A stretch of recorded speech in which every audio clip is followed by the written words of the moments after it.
call them the dream stealers. First are the W-2s, or the Reddit advisors, as I'll call them. There's nothing wrong with being a W-2, having a job, being an employee, nothing wrong at all. But for some reason, I think it's hip lately for some of those folks who maybe tried a 1099 business and failed, or they had a family member who did it, or they just don't get what 1099 is. They're very naive for it, but they will give advice to people who are considering it a 1099 career as if they know what they're talking about.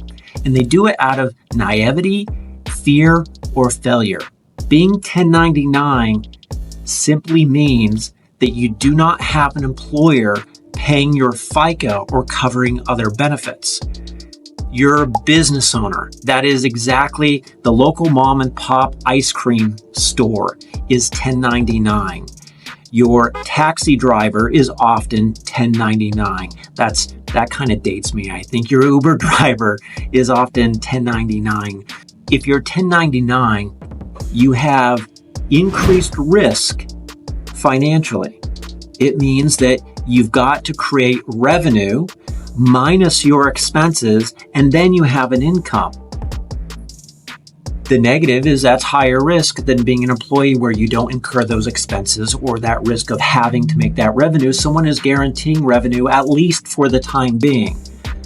On the other hand, 1099 people have a great deal of freedom with what they do, when they do it, and how they do it, with their day and their time and their schedule.